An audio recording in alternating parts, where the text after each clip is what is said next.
Friends, स्वागत है आपका हमारे चैनल एडुकीमी पे और मैं हूं चंचल।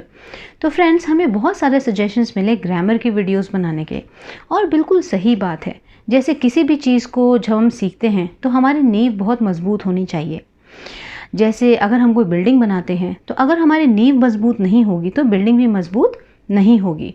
बस उसी को ध्यान में रखते हुए हमने आज से शुरू की है ये ग्रामर की सीरीज़, क्योंकि हमने ऐसे बहुत सारे वीडियोस बनाए हैं जो हमारे डेली बोले जाने वाले सेंटेंसेस को इंग्लिश में कैसे बोलते हैं उसकी प्रैक्टिस के लिए हैं।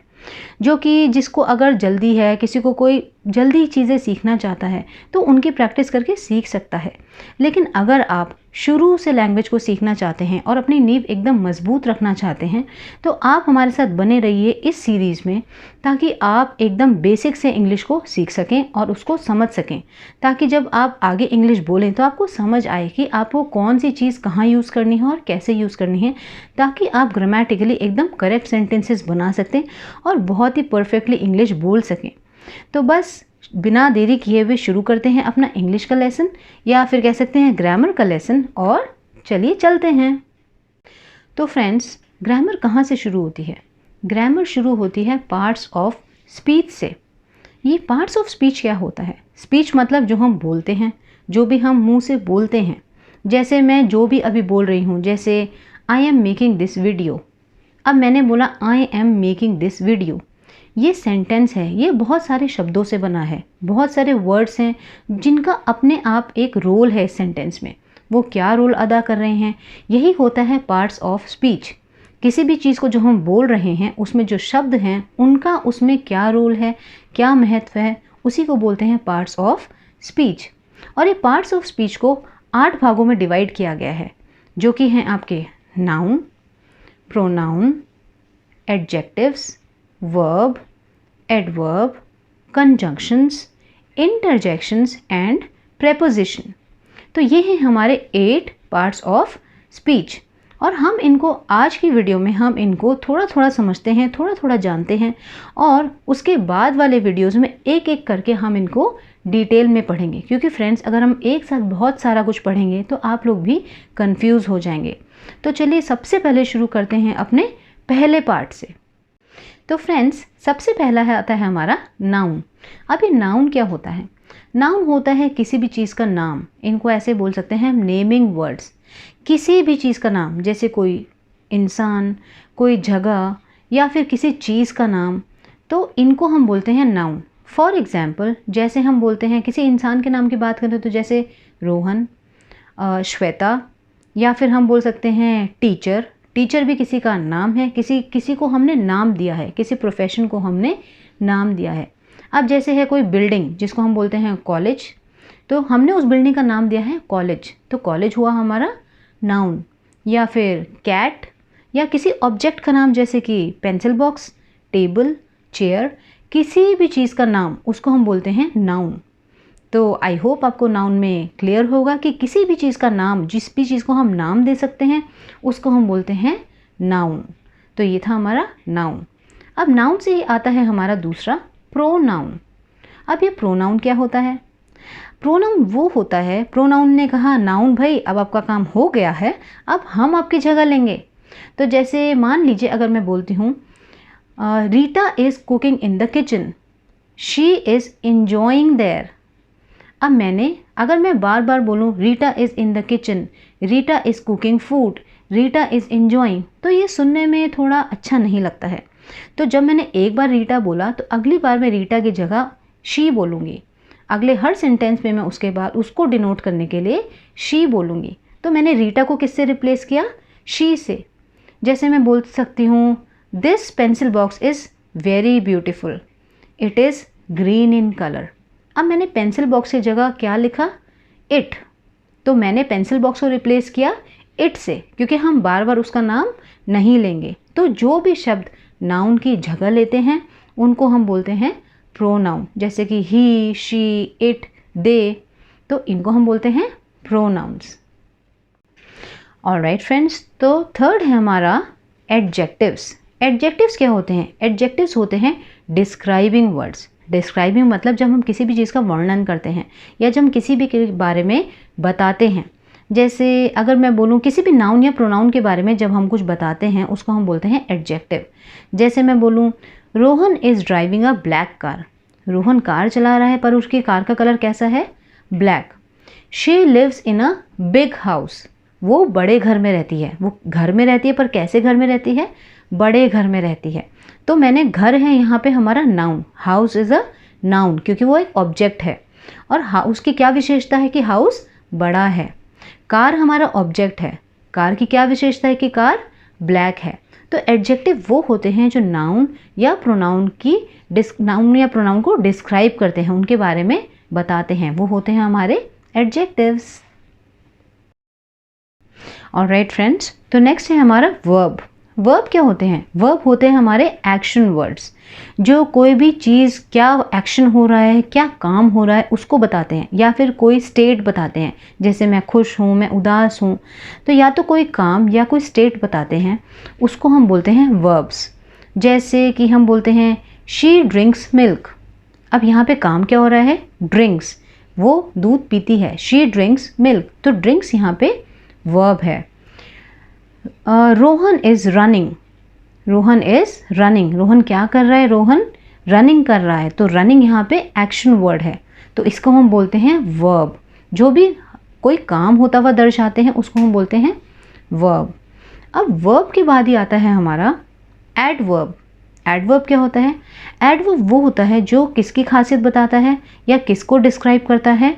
आपके वर्ब को, या फिर दूसरे किसी एडवर्ब को, या फिर एडजेक्टिव को। इसको हम समझते हैं एक एग्जाम्पल से। Sita is fat. Sita noun है हमारा क्योंकि वो एक लड़की का नाम है। और सीता कैसी है? सीता फैट है, मतलब सीता मोटी है। मतलब फैट है हमारा एडजेक्टिव क्योंकि वो नाउन को डिस्क्राइब कर रहा है कि नाउन कैसा है। सीता मोटी है। अब एडजेक्टिव को क्या डिस्क्राइब कर रहा है यहाँ पे? अगर हम बोलें Sita is very fat, Sita मोटी है पर कितनी मोटी है? सीता बहुत मोटी है। तो वेरी यहाँ पे है एडवर्ब क्योंकि वो एडजेक्टिव को डिस्क्राइब कर रहा है। तो ये है हमारा एडवर्ब जो किसी भी एडजेक्टिव को या वर्ब को या एडवर्ब को डिस्क्राइब करता है, वो होता है हमारा एडवर्ब। ऑलराइट फ्रेंड्स, नेक्स्ट है हमारा कंजंक्शंस। कंजंक्शंस क्या होते हैं? कंजंक्शंस होते हैं जॉइनिंग वर्ड्स। अब जॉइनिंग वर्ड्स मतलब जो भी वर्ड्स जो किसी दो सेंटेंसेस, दो क्लॉजेस को या दो फ्रेजेस को जोड़ते हैं उनको हम बोलते हैं कंजंक्शंस। इसको समझते हैं एक एग्जांपल से। आई like dogs, I like cats. अगर मैं दोनों को मिक्स करके लिखूँ या दोनों सेंटेंस को क्लब करूँ या एक साथ लिखूँ तो मैं लिख सकती हूँ आई लाइक डॉग्स एंड कैट्स। तो एंड हमारा यहाँ पे है कंजंक्शन जो इन दोनों चीज़ों को जोड़ रहा है, I like dogs and cats. अब अगर मैं बोलना चाहूँ कि I am hungry but I do not have time to eat food. मैं भूखी हूँ पर मेरे पास खाना खाने का समय नहीं है। ये दो कह सकते हैं उपवाक्य हैं, वाक्य के अंदर दो वाक्य हैं जिनको मैं जोड़ रही हूँ बट से। तो ये हो गया हमारा joining word. I am hungry but I do not have time to eat food. तो बट हमारा यहाँ पे हो गया जॉइनिंग वर्ड, तो दो चीज़ों को जोड़ रहा है, दो क्लॉजेस को जोड़ रहा है। तो ये होते हैं हमारे जॉइनिंग वर्ड्स जिनको हम बोलते हैं कंजंक्शन। जैसे कि एंड, बट, ये हमारे कंजंक्शंस हैं। ओके फ्रेंड्स, तो नेक्स्ट है हमारा प्रेपोजिशंस। प्रेपोजिशंस क्या होते हैं? प्रेपोजिशंस होते हैं जो किसी भी दो चीज़ों के बारे में रिलेशनशिप को दिखाते हैं, जो डिस्क्राइब करते हैं दो चीज़ों का रिलेशनशिप। जैसे वो डिस्क्राइब करते हैं टाइम, प्लेस, मेथड। इसको हम समझते हैं एग्जाम्पल से। जैसे कि अगर हम कहें place, the lamp is on the table. Lamp कहाँ पे है? On the table. लैम्प और टेबल का रिलेशनशिप क्या है कि लैम्प टेबल के ऊपर है। Lamp is on the table, तो ऑन हो गया यहाँ पे हमारा प्रेपोजिशन। अब ये प्लेस को कैसे डिस्क्राइब करता है? प्लेस का रिलेशनशिप कैसे दिखाता है? I am going to London for a week. London और वीक के बीच में क्या रिलेशन है? I am going to London for a week. एक हफ्ते के लिए मैं लंदन जा रही हूँ। I am going to London for a week. तो फॉर यहाँ पे हमारा प्रेपोजिशन है क्योंकि ये दिखाता है दोनों का रिलेशनशिप। अब हम मेथड कैसे कर सकते हैं? मेथड कैसे डिस्क्राइब करते हैं? इसको समझते हैं एक और एग्जाम्पल से। I will send you the gift bye courier. I send you the gift bye courier. तो मैं गिफ्ट भेजूंगा कोरियर के थ्रू, दोनों का रिलेशन है। गिफ्ट कहाँ से जाएगा? कोरियर से, कोरियर से। तो I will send you gift bye courier. तो बाय हमारा यहाँ पे हो गया प्रेपोजिशन। तो ये दिखाता है दो चीज़ों का relationship regarding time, place, method. तो ये होते हैं हमारे प्रेपोजिशंस। ओके फ्रेंड्स, तो हम आते हैं अपने लास्ट पार्ट पे जो है इंटरजेक्शंस। इंटरजेक्शंस क्या होते हैं फ्रेंड्स? इंटरजेक्शंस वो होते हैं जो हमारे एक्सप्रेशन को शो करते हैं, वो एक्सप्रेसिव वर्ड्स होते हैं और इनकी ग्रामेटिकली वैसे तो कोई वैल्यू नहीं होती है और ना ही ये हमारे सेंटेंस को किसी भी तरह से मॉडिफाई करते हैं या चेंज करते हैं। जैसे इसको समझते हैं एक एग्जाम्पल से, remember you are sitting in the library. जैसे जब कोई लाइब्रेरी में बैठता है तो वहाँ पे लाइब्रेरियन होती हैं, जो टीचर होती हैं, वो बोलती हैं ना, कृपया करके चुप रहिए, या फिर आप भूल रहे हैं कि आप लाइब्रेरी में हैं, remember you are in sitting in the library. या जब चोट लगती है हम तो बोलते हैं ना, आउच आई गॉट हर्ट। तो ये था expression, ouch I got hurt. तो आउच यहाँ पे है एक्सप्रेशन। तो ये होते हैं कुछ एक्सप्रेसिव वर्ड्स जिनकी ग्रामेटिकली कोई वैल्यू नहीं है, लेकिन ये हमारे एक्सप्रेशन को शो करते हैं। जैसे सैडनेस, हैप्पीनेस। जैसे अगर हम कोई गेम जीते ना, hurray we won the match. तो हुर्रे यहाँ पे क्या है? ये शो कर रहा है आपकी एक्साइटमेंट, और ये लगता है हमेशा सेंटेंस से पहले, hurray we won the match.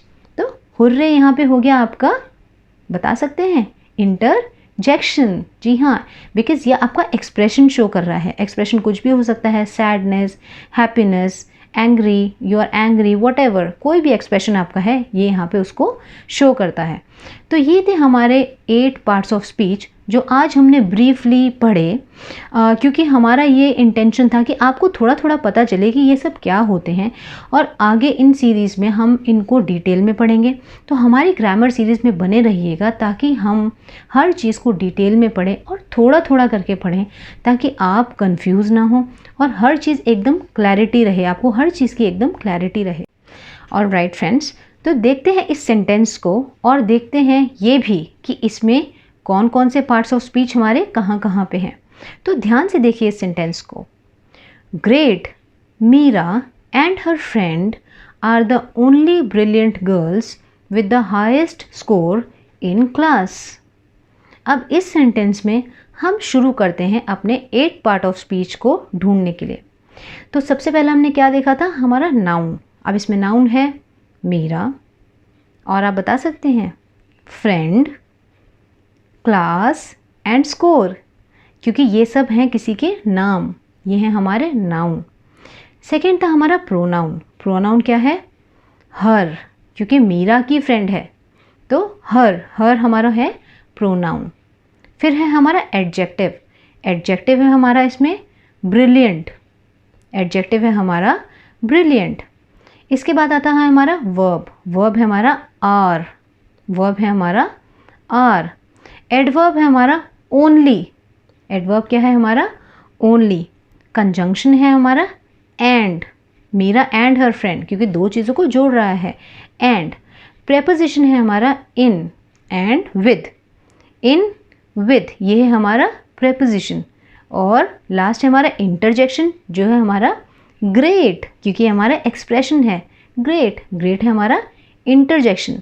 तो आप देख सकते हैं इस सेंटेंस में ऑलमोस्ट हमारे सारे ही 8 पार्ट्स ऑफ स्पीच इसमें हैं, और आई एम श्योर आप अगर इसको ध्यान से देखेंगे तो आपको समझ आएगा कि जी हाँ, ये सारे इसी में प्रेजेंट हैं, सारे 8 पार्ट्स ऑफ स्पीच इसमें प्रेजेंट हैं।